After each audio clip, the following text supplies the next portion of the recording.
Hi, I'm Lorena, and today I'm going to explain the concept that everyone is you pushed out, or said differently, that the world is a mirror of your subconscious, which means that you can change it.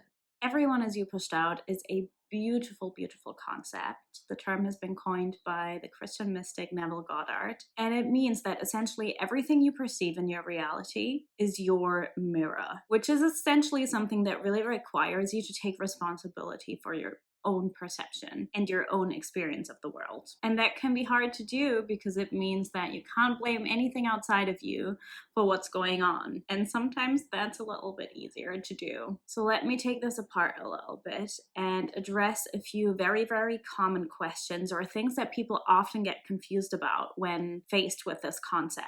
Because I think it can be easily misunderstood and either taken too literal, or it's the opposite and it's not accepted at all and it's rejected. Do you want to come on my lap? What you need to accept in order to work with this concept is that the physical reality you see is not everything. And I do have another video on this where I go into detail about the nature of reality. But basically, the physical reality you see is not the truth. It's a projection based on your assumptions, your beliefs, your prior experience, how you perceive the world. So the way people and things show up for you is therefore based on you. You are the cause. And you see this a lot when people experience repeating patterns. They always attract the same relationships, or they always have the same thing pan out in their career. It's always a repeating pattern. And that's because the way they go into it, the way they assume things, the feelings they hold on to about it, the perceptions they have are the same. It's a repeating pattern. So to change your experience, you need to change your perception. You can look at the same circumstance someone else is looking at, but with an entirely different interpretation. And that's based on the experiences you've made and the assumptions that you consequently hold within. The power that this concept gives you is that all you really need to do to change your experience of things is to change your perception of it. So all that really needs to change is you. There is a beautiful quote by Bashar about the nature of reality. Bashar says, "Physical reality is a mirror. If you're looking in a mirror and you see the reflection frowning, you don't yell at the mirror to smile. You don't go over to the mirror and try to force the reflection to smile. That won't work.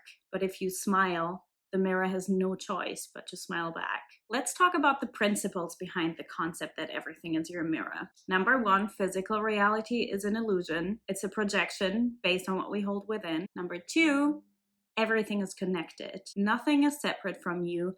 We are one consciousness. When people get confused about the idea that everything's a reflection, they often look at it from an intellectual standpoint. They look at the concept from the point of their ego, from the way they see the world, from their personal experience, which is a human thing to do. However, what Neville Goddard actually says is all the people in the world are only yourself pushed out. So the word self is important here because self does not mean your ego. Behind this self is God, consciousness, source, the universe, whatever you want to call it. What's important is that behind the self is one singular consciousness, which is in all of us. And when we think about this from the perspective of unity, it gets a whole different meaning. Because when we think about it from the perspective of our ego, which is what often happens when we come to these teachings, two things tend to come up for people. A, if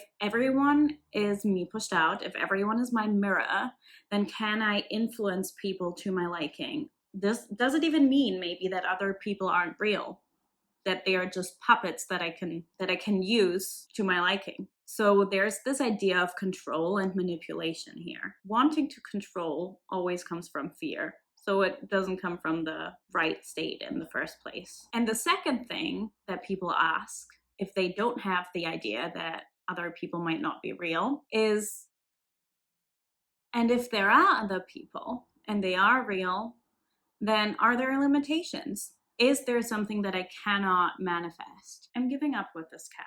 If we believe that physical reality in itself is an illusion, then other people are an illusion too. However, you are not exempt from this. Your human experience is not exempt from this. Meaning, if you don't see other people's bodies as real, you also cannot see your body as real. However, as real as you perceive yourself and your body, just as real are other people. And even though the way other people show up for you is based on your assumptions, your perception, your beliefs, that doesn't mean that other people's consciousness isn't real. As I said, we're one consciousness, so that consciousness is also in others. So it's not about manipulation. The way I kind of see it is like waves in the ocean or branches of a tree. Let's take branches of a tree, that we're one tree, just one singular tree, but we're all different branches of the same tree. So when we see the world just from the perspective of that one branch, it appears as if we're alone. It appears as if we're separate from all the other branches, when in reality, we're not separate at all. We're the same tree. So can I use this concept, everyone is you pushed out, in order to change and shift my reality? Yes, but you're not changing anyone or anything else. It's not about control.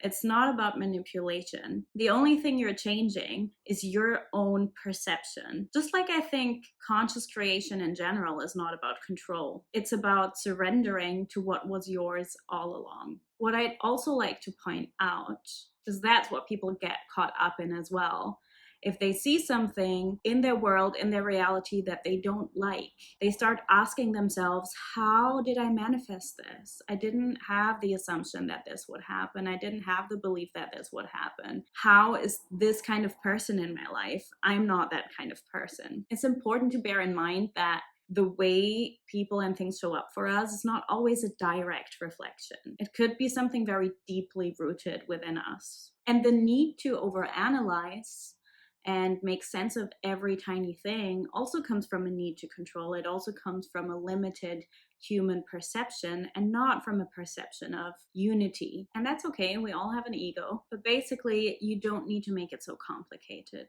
You are not alone, because we're all one consciousness, inherently connected, and you are in charge of your own perception. You are the one in power. You can empower yourself to take charge of how you show up in the world, of how you perceive what's going on around you, and nothing is ever actually against you. You just might perceive it that way sometimes. Comment below if you have any further questions on this topic. This is a huge topic. I also have an article about this, which I will link below. Give me a follow on Instagram, please, because that's where I'm the most active. And I love you very much. I really do. And I'll see you soon. Have a beautiful day.